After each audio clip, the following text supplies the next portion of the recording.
오늘은 교회력으로 보면 주현절 후 두 번째 주일입니다. 보통 1월 6일을 주현절로 지킵니다. 예수님의 신성이 드러난 것을 기념해서 지키는 절기입니다. 예수님께서 세례를 받으실 때에 하늘이 열리고 성령이 임하셨고 하늘에서 음성이 들렸습니다. 이는 내 사랑하는 아들이다. 이렇게 주님의 정체가 드러난 것을 기념하는 절기가 바로 주현절입니다. 이 주현절 절기는 2세기경에 제정된 절기이고요. 성탄절보다 먼저 제정되었고 부활절 다음으로 오래된 그런 절기입니다. 그런데 신약 성경을 보면, 특히 복음서를 보면 예수님께서 세례를 받으시는 장면뿐만 아니라 대부분의 이야기가 예수님의 신성에 대한 기록입니다. 물론 인간적인 면을 기록해 둔 것도 있지요. 주님이 눈물을 흘리셨다, 또 몸과 마음이 지치셨다, 이런 부분도 있습니다. 하지만 예수님의 신성에 대한 내용이 이 복음서에 많이 기록되어 있습니다. 오늘 본문 우리가 익히 잘 알고 있는 오병이어 기적 이야기죠. 이 기적 또한 주님의 신성이 드러난 사건입니다. 인간이 어떻게 이런 일을 할 수 있겠습니까? 하나님께서, 예수님이 바로 하나님이시기 때문에 이런 일을 하실 수 있으신 것이죠. 여러분, 구약 성경을 한번 보십시오. 하나님께서 자신의 백성을 먹이신 일이 많이 기록되어 있습니다. 출애굽한 이스라엘 백성들이 광야에서 먹을 것이 다 떨어졌을 때에 하나님은 만나와 메추라기를 내려주셔서 광야 40년 동안 줄이지 않고 먹고 살게 해 주셨습니다. 또 엘리야 선지자를 한번 볼까요? 우상의 제사장들과 목숨을 건 그 대결을 당당히 이겼는데 탈진하고 말았죠. 그래서 로뎀나무 아래에서 기진맥진에 있을 때 그때 하나님께서 천사를 보내셔서 숯불에 구운 떡과 물로 엘리야 선지자를 먹이셨습니다. 또 이 엘리야 선지자는 기근이 심해서 먹을 것이 없을 때에 하나님의 능력을 힘입어서 사르밧에 사는 과부에게, 어느 과부의 집에 가서 밀가루와 기름이 떨어지지 않도록 그렇게 하나님의 능력을 보였습니다. 이렇게 하나님께서 하나님의 백성을 먹이신 것처럼 예수님도 많은 사람들을 먹이셨습니다. 하나님의 능력이 예수님을 통해서 드러난 것이지요. 바로 예수님의 신성이 이 오병이어 기적에 드러나 있습니다. 우리가 지난주에 함께 은혜 받았던 물이 변해서 포도주로 바뀐 이 이적 동안 먹이시는 하나님의 능력이 드러난 이적이고, 오늘 본문은 말할 것도 없지요. 그래서 여러분, 우리 예수님은 하나님이십니다. 예수님을 통해 먹이시고 필요를 채우시고 공급해 주시는 하나님의 모습이 드러난 거지요. 이 오병이어 기적은 사복음서에 모두 기록이 되어 있을 정도로 중요한 의미가 있습니다. 물론 복음서마다 미묘한 기록의 차이가 있긴 하지만 먹이시는 예수님, 우리의 필요를 채우시는 예수님, 공급해 주시는 예수님, 이런 주님의 모습이 기록되어 있습니다. 그런데 오늘 읽은 이 요한복음은 다른 복음서와 결이 조금 다릅니다. 요한복음이 복음서 중에서 제일 늦게 기록된 복음서이거든요. 이 복음서의 저자였던 이 요한은 마태, 마가, 누가가 기록한 이 복음서의 내용을 이미 다 알고 있었습니다. 그러다 보니 다른 복음서에서 놓치고 있는 부분을 요한복음에 보충해내고 그렇게 기록을 해낸 거지요. 다른 복음서에서는 이 오병이어 기적을 통해 주님께서 어떤 의미를 부여해 주셨느냐, 예수님께서 제자들에게 사명을 일깨우시려고 했던 그런 부분들이 강조되어 있습니다. 여러분 마태복음 14장 15절에서 16절 한번 보십시오. 저녁이 되면 제자들이 나와 이르되 이곳은 빈들이요 때도 이미 저물었으니 무리를 보내어 마을에 들어가 먹을 것을 사 먹게 하소서. 예수께서 이르시되 갈 것 없다. 뭐라고 말씀하셨습니까? 너희가 먹을 것을 주라. 이 오병이어 기적에 예수님께서 마태, 마가, 누가에 이렇게 말씀하신 거예요. 제자들에게 너희가 먹을 것을 주라. 사실 시간도 늦었고 먹을 것을 구할 수도 없는 빈들입니다. 아무리 수단 좋은 사람이라고 할지라도 5천 명을 다 먹일 수 있는 먹거리를 단 몇십 분 만에 구할 수는 없지요. 그런데 주님은 제자들에게 뭐라고 말씀하셨다고요? 너희가 먹을 것을 주라. 이건 마태, 마가, 누가에 다 기록되어 있습니다. 물론 제자들에게 그렇게 말씀하시긴 했지만 예수님께서 5천 명을 먹이셨지요.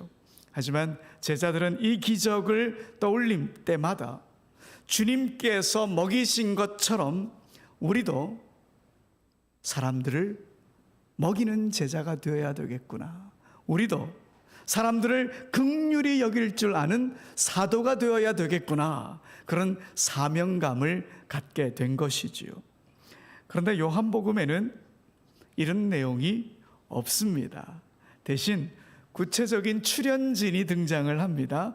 마태, 마가, 누가 복음에는 제자들의 이름이 제시되어 있지 않지만 요한복음 오늘 읽어보니까 제자들의 이름이 등장을 하죠. 빌립이 등장을 하고요. 안드레가 등장을 합니다. 그리고 또 보리떡 5개와 물고기 2마리를 제공한 어느 이름 모를 한 아이까지 등장을 합니다. 더 구체적인 이야기를 요한이 들려주고 있는 것이죠. 그런데 이 두 제자 빌립과 안드레의 태도가 우리에게 귀한 메시지를 들려주고 있습니다. 여러분 5절을 한번 보시면 예수님께서 빌립에게 뭐라고 말씀하셨느냐? 우리가 어디서 떡을 사서 이 사람들을 먹이겠느냐? 이렇게 물으셨어요. 남자가 5천 명이나 되는데 어디서 떡을 구할 수 있지? 이 물음을 빌립에게 던지셨습니다. 그런데 빌립이 어떻게 대답하는지 볼까요? 우리 7절입니다. 우리 7절 함께 읽어봅시다. 시작. 빌립이 대답하되 각 사람으로 조금씩 받게 할지라도 200데나리온의 떡이 부족하리이다. 네. 예수님은 뭘 물으셨습니까? 어디서 먹을 것을 구하겠느냐? 이렇게 물으셨는데 빌립은 그 물음엔 대답하지 않습니다. 어디서 구하는지는 대답할 필요도 없고 이건 뭐 어려운 일이고 어떻게 구할 것인지 감도 잡히지 않는다 이 말이죠. 주님은 어디서를 물었는데 빌립은 어떻게 할 수가 없습니다. 어떻게를 생각한 거예요. 그러면 안드레의 행동을 볼까요? 여러분 9절 말씀입니다. 9절도 함께 읽어보겠습니다. 시작. 여기 한 아이가 있어 보리떡 5개와 물고기 2마리를 가지고 있나이다. 그러나 그것이 이 많은 사람에게 얼마나 되겠사옵나이까. 자, 안드레의 대답에도 보니까 어디서가 있습니까? 없습니까? 없어요. 어디서에 대한 답은 없습니다. 보리떡 5개, 물고기 2마리 뿐인데 이걸로는 어떻게 할 수가 있겠습니까? 아무것도 할 수 없습니다. 이런 대답을 내놓았습니다. 안드레도 어디서보다는 어떻게에 관심이 더 많아 보입니다. 여러분, 우리 예수님은 빌립에게 어디서 떡을 구하겠느냐 이렇게 물으신 것은 내심 제자들에게 예수님에게서요 라고 하는 대답을 듣고 싶으셨을 겁니다. 그러나 제자들은 예수님에게서 답을 찾지 않았다 하는 겁니다. 여러분 오늘 주님의 질문과 제자들의 답변을 보면서 귀한 메시지를 발견하게 됩니다. 우리에게 문제가 생기면 어떤 자세를 먼저 취해야 하는지 그걸 우리가 분명히 알 수 있죠. 우리가 문제가 터지면 어떻게 합니까? 예, 어떻게 합니다. 어떻게 할까? 이 문제를 어떻게 할까? 이 고민부터 합니다. 하지만 주님은 어디로? 주님께로 달려나오길 원하십니다. 주님을 먼저 찾아오고 주님께 먼저 기도하고 주님께 맡기는 것을 주님이 원하셨던 겁니다. 어떻게 보면 빌립과 안드레의 반응이 더 당연하고 현실적인 것처럼 보입니다. 계산적이고 합리적이게 보입니다. 200데나리온의 돈이 있어도 이 사람들을 배불리 먹이기엔 턱없이 부족하다는 이 빌립의 대답, 현실을 너무도 정확히 보았습니다. 보리떡 5개, 물고기 2마리로 아무것도 할 수 없습니다, 이렇게 말한 안드레의 대답, 계산이 정확합니다. 하지만 그들이 고려하지 않은 것이 있습니다. 바로 예수님입니다. 하나님의 능력을 가지신 예수님은 고려하지 않았습니다. 계산하지 않았습니다. 그들 바로 옆에 계신 예수님께 구하기만 하면 되는데 예수님을 그들의 생각에 두지 않았습니다. 계산에 넣지 못했던 거죠. 여러분, 우리도 그렇지 않습니까? 문제가 생기면 우리의 머리로 먼저 계산을 합니다.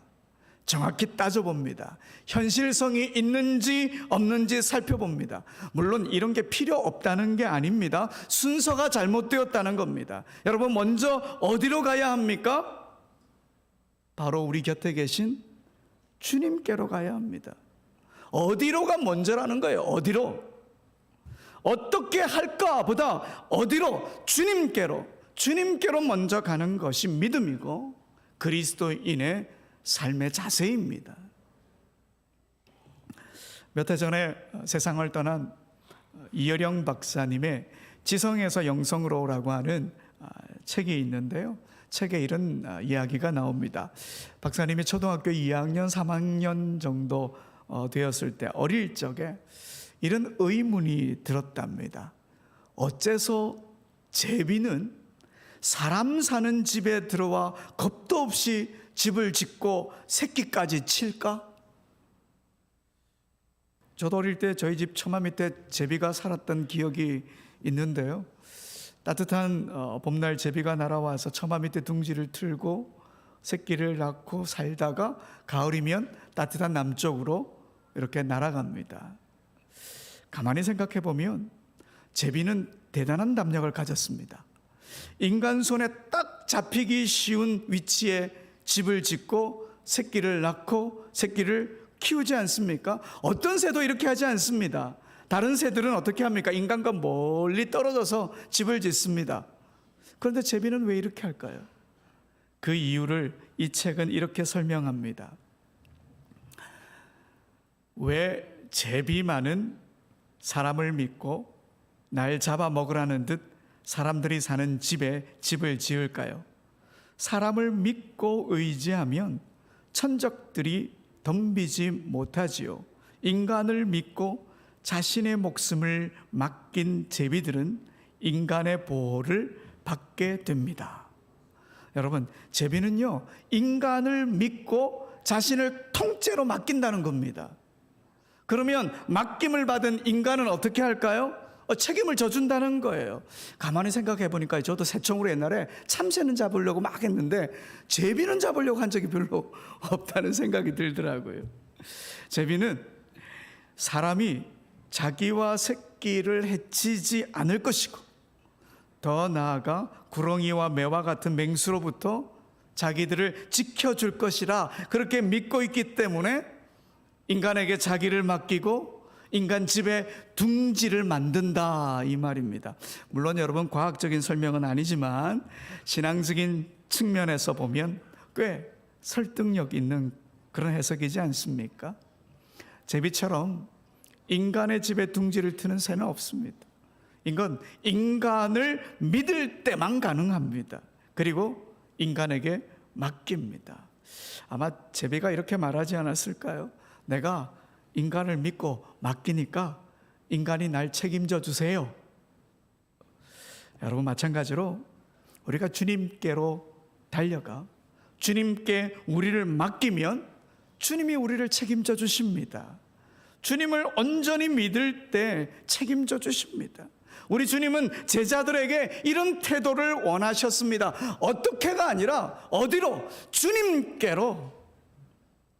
그리고 오늘 우리에게도 주님 말씀하십니다. 어떻게가 아니라 어디로? 주님께로가 먼저가 되길 원한다. 우리에게 말씀하시는 것입니다. 여러분, 우리 머리로 어떻게 계산하기 전에 먼저 어디로? 주님께로 달려가는 우리 모두가 되길 소원합니다. 그런데 여러분, 오늘 본문에 보면 주님이 충분히 우리를 책임지실 능력이 있는 분이다, 이걸 알 수 있습니다. 다른 복음서에는 기록이 되어 있지 않고 이 요한복음에만 기록되어 있는 게 또 하나 더 있습니다. 이 사건이 언제 일어난 사건이냐, 이걸 요한복음이 밝히고 있습니다. 여러분 4절 보십시오. 4절에 보시면 언제 이 일이 일어났습니까? 6월절이 가까이 된 때. 다른 복음서에는 언제인지 기록되어 있지 않지만 요한복음은 6월절을 강조하고 있습니다. 여러분, 6월절은 어떤 날입니까? 6월절은 종살이 하던 이집트에서 해방된 날을 기념하는 날이고, 하나님의 구원의 사역이 펼쳐진 날이고, 이스라엘이라고 하는 나라가 세워진 것을 기념하는 날입니다. 그러니까 이 복음서의 저자인 요한은 오병이어 이 사건이 6월절에 일어난 사건인 것을 밝히면서 이 사건을 통해 주님이 행하시는 새로운 출애굽의 시대가 열렸다, 이걸 보여주고 있는 거예요. 예수님께서 이끌어 가시는 새로운 6월절, 새로운 구원의 시대가 열렸다, 오병이어 기적이 이걸 보여주는 거예요.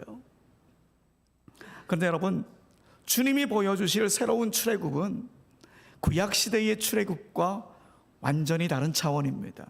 여러분 한번 생각해 볼까요? 6월절에 출애굽한 이스라엘 백성들 광야에서 만나와 메추라기를 먹었습니다. 분명 만나와 메추라기는 기적입니다. 하지만 만나와 메추라기를 먹은 사람들 다 죽었습니다. 이 사실을 주님께서 이렇게 말씀하셨습니다. 요한복음 6장 49절입니다. 우리 함께 읽어봅시다. 시작.